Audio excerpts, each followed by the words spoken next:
Biz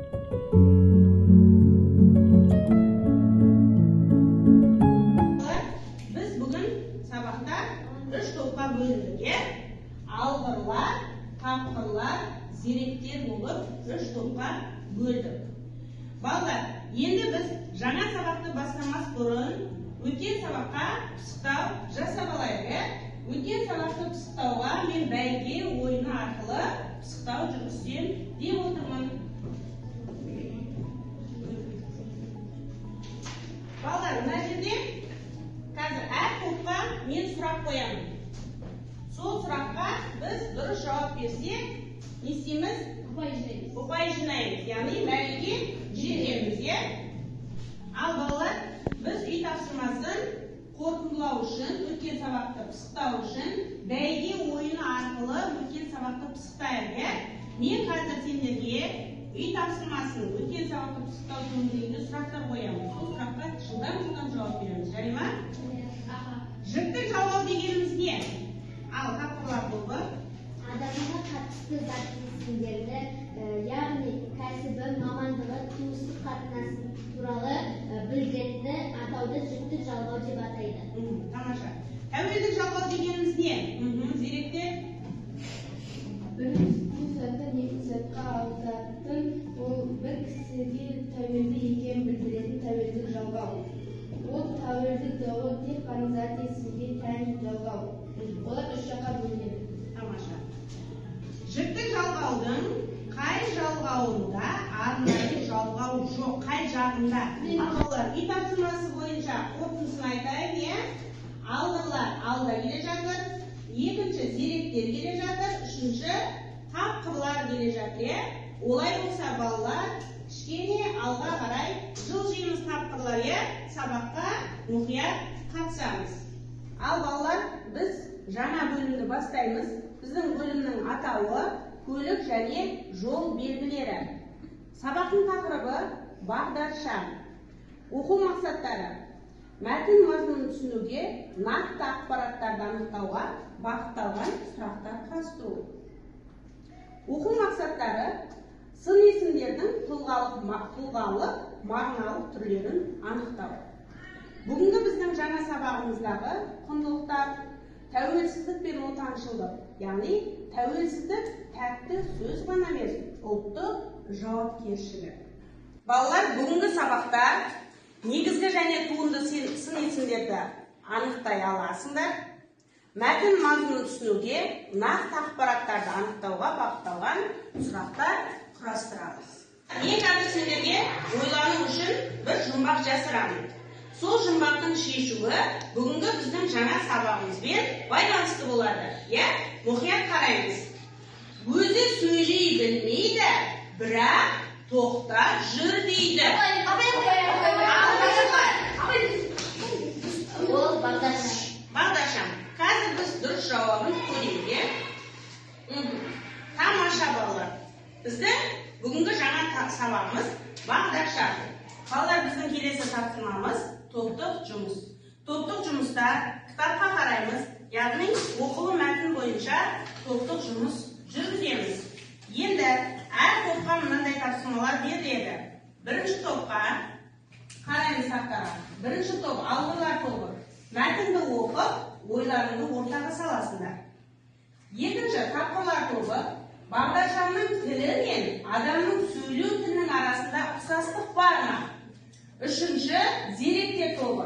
Тағы қандай түстердің бағдаршам түстері секілді мәні бар?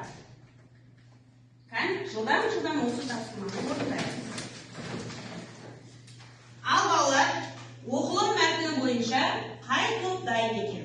Үш топқа үш түрлі тапсырма берілді. Ал алғырлар. Сендердің берілген қандай сендер тапсырмаларың? Мәтін оқып өз ойларын отырды. Бағдаршам бізге өте қажет. Бағдаршам бұл барлық жерде бар. Бағдаршам болмаса машиналар апаты көп болар еді. Сол үшін бізге бағдаршам орнатып берді. Біз сол арқылы ережені білеміз. Оқу мәтінінің ішінде бағдаршам туралы айтылған. Бағдаршамның пайдасы көп. Қызыл түс жанса тоқтар, сары түс жанса жүруге дайындалып, жасыл түс жанса өте бер. Бағдаршам адамның өмірін сақтайды. Тамаша. Келесі тапқырлар.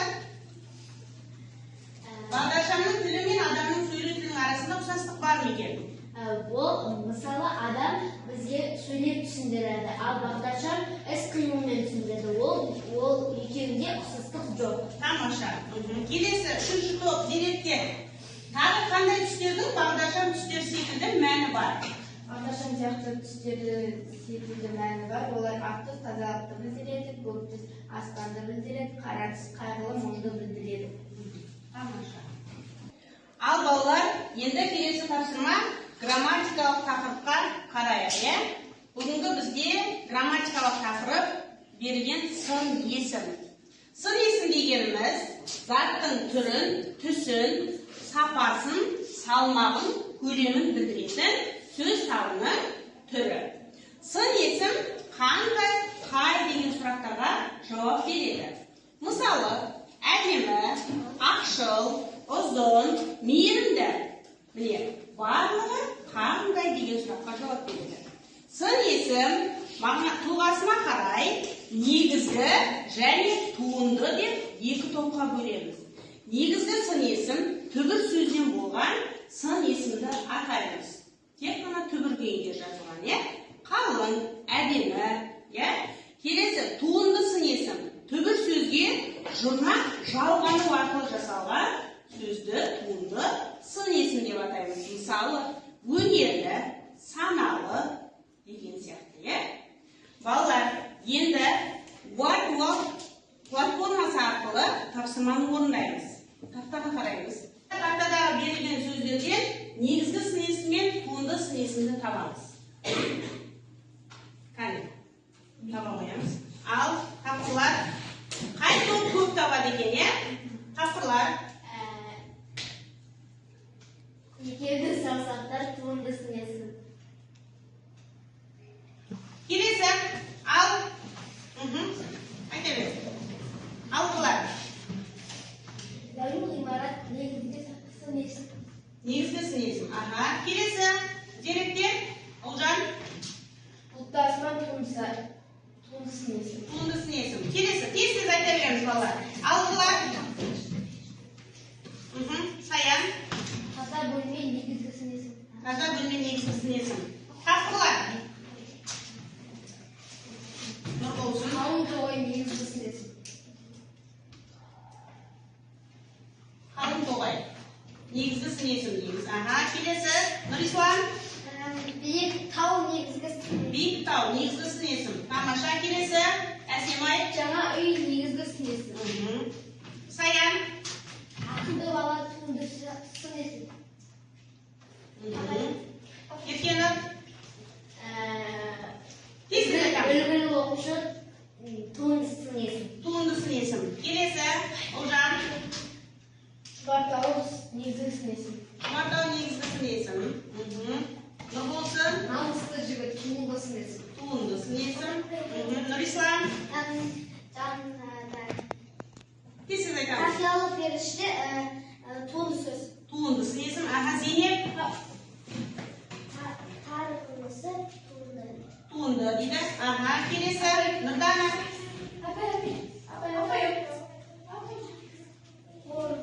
Қорқа қоян негізгі сын есім. Негізгі сын есім.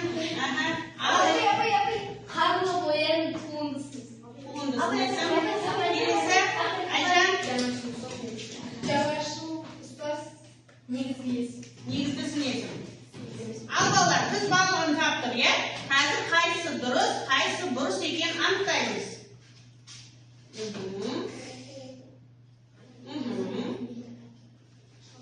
Міне балалар, көрдік па? Жаңашу ұстаз, туынды сын есім, қарғыл мұсып дұрыс екен. Екінші жаттығуға қараймыз. Кітапқа бізде екінші жаттығу деңгейлік тапсырма. Үш топқа үш деңгей беріліп тұр. Тақтаға қараймыз. Алдыңғылар тобы бірінші деңгейді орындаймыз. Тапқылар тобы екінші деңгейді орындаймыз. Деректер тобы үшінші деңгейді орындаймыз. Балалар тапсырманы орындап болса, жауап берейік. Бірінші деңгей бірінші топта, алдыңғылар тобында. Ал мәтіндегі сын есімдерді тауып тұлғасына қарай талдаңдар. негізгі сыйыз.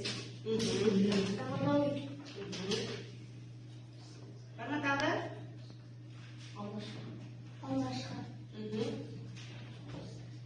Келесі. Қатқылар тобы. Екінші деңгейлік мәтінді нақты ақпаратты анықтасын.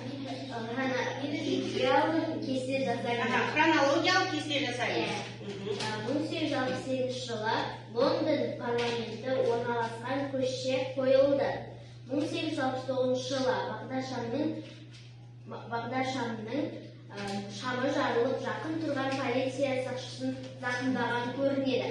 1914 жылы тамыз айының 5-ші күні Американың қаласындағы заманауи бағдаршамның алғашқы нұсқасы шықты.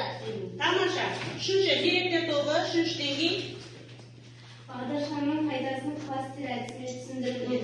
Кластер әдісіне түсіндіру. Бағдаршам тоқта дайындау жүр деп жанып ішеді, бағдаршам пайдалы. Балалар, бүгінгі жаңа тақырып төңірегінде біз видео көріп алайық, видеоға назар аударамыз. Әлемдегі тұңғыш бағдаршамның авторы британиялық Джейн Найт есімді азамат. Қолмен басқарылатын бұл бағдаршам Лондондағы Ұлыбритания парламентінің жанында орнатылған. Аз уақыт өтпей оның жарық шамы жарылып, басқарып отырған полиция қызметкері ауыр жарақат алады. Қайғылы жағдайдан кейін құрылғы қауіпті деп танылып, 50 жылдай қолданыстан шыққан. Тек 1910 жылы Чикаголық өнертапқыш Эрнст Тирин бағдаршамның бұрынғы нұсқасын жетілдіріп, автоматты түрде басқарылатын тиімді түрін ойлап табады. Ал 1912 жылы америкалық зерттеуші Лестер Байер қызыл және жасыл түсті шамы бар электрлі бағдаршамды жасап шығарды. Бүгінгі күні көріп жүрген 3 түсті бағдаршам ең бірінші 1920 жылы ақш-тың Нью-Йорк және Мичиган штатында орнатылған. Жылдар өте бұл ақпараттың тиімділігі артып, кеңінен қолданыла бастады. Ал біздің елімізге бағдаршам Екінші дүниежүзілік соғыстан кейін жеткен. Рио-де-Жанейроға бара қалсаңыз, жолдан өтерде абай болыңыз. Әйтпесе ол елде көлік жүргізушілеріне түнде бағдаршамның қызыл белгісіне назар аудармауға ресми түрде рұқсат етілген. 2005 жылы енгізілген бұл заң қызыл түске тоқтаған жүргізушілерді тонап кету қатерінің артуымен байланысты. Қытайдың кей қалаларында бағдаршам 2010 жылдан бастап орнатылған екен. Оған дейін аталған құрылғыны жол қозғалысын реттейтін бойы 170 сантиметрден асатын сұңғақ бойлы сұлулар алмастырып келген. Түсіну мүмкін емес. Сондықтан да полиция қызметкері бағдаршам жанынан бір елі кетпей туындаған кез келген сұраққа жауап береді. Ал Прагада жаяу жүргіншілерге арналған бағдаршам бар. Тар көшелерде тұрғындардың бір-бірімен соқтығысып қалмау үшін аталмыш аппарат орнатылыпты. Бағдаршамға бағынып жүрміз. Келесі тапсырма дәптермен жұмыс. Кітапқа қараймыз, үшінші жаттығуға қараймыз. Үшінші жаттығудың берілгені. Әсемай, берілген оқуға үшінші жаттығуға.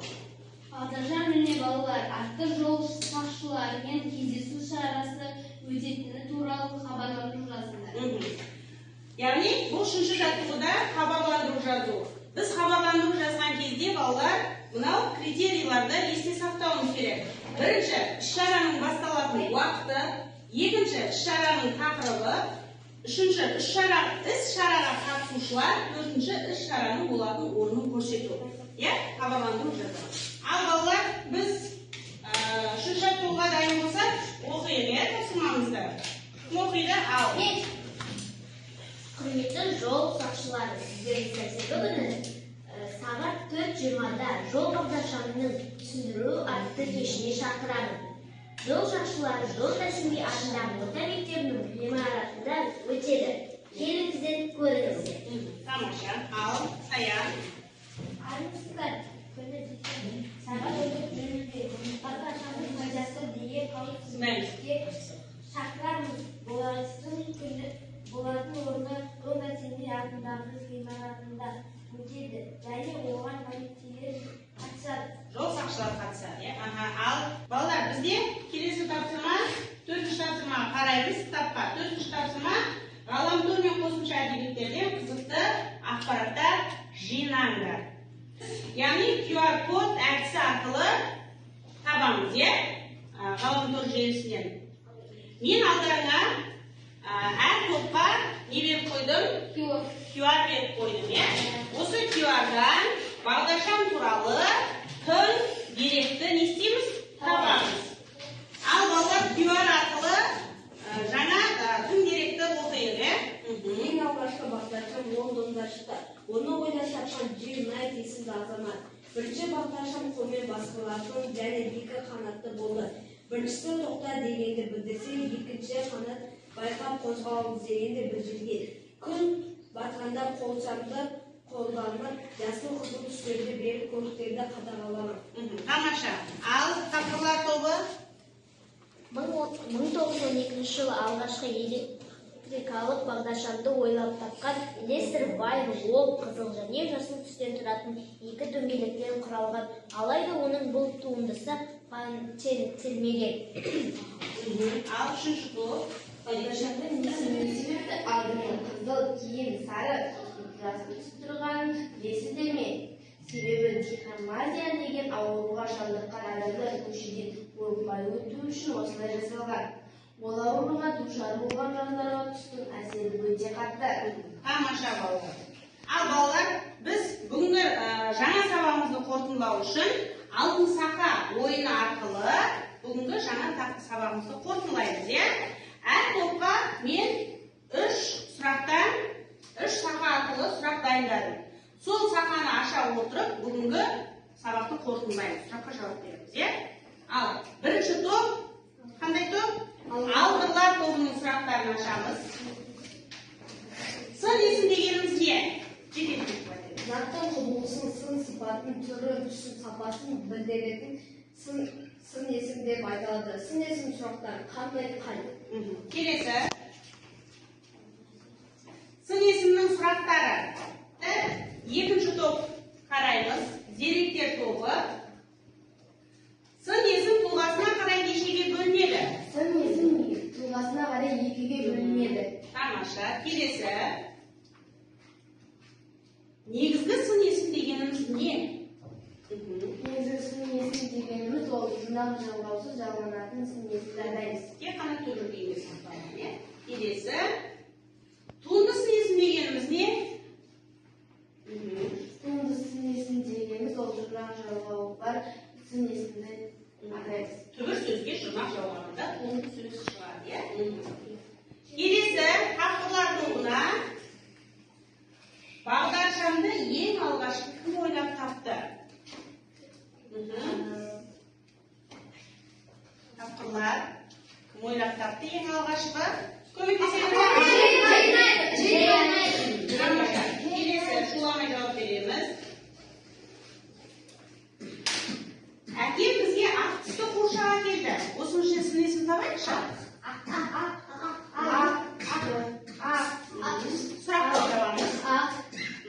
Сұрақ қойамыз. Сұрақ қоямыз. Қандай? Тамаша. Келесі. Әділ өнерпаз бала. Сын есім табамыз.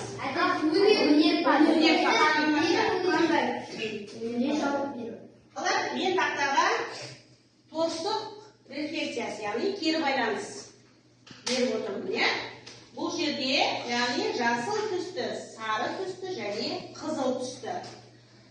Жасыл түсті мен барлығы, маған барлығы түсінікті. Екінші, тақырып бойынша ізденуім керек, әлі де иә. Үшінші, мен сабақты түсінбедім. Осы кері байланысты жасаймыз. Әр топ, алтылар тобы. Қай торсықты таңдаймыз? Жасыл. Жасыл тобы.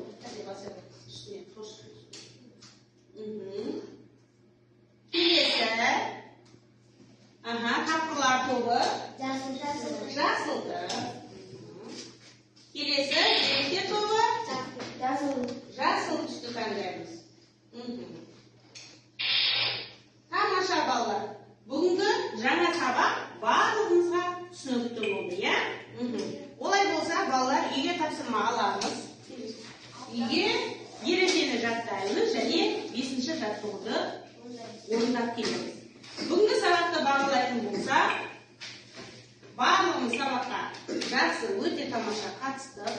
Нұрболсынға 8 деген баға қоямын, Саянға 7, Еркенұрға 9, Ұлжанға 9 деген бағаны қоямын.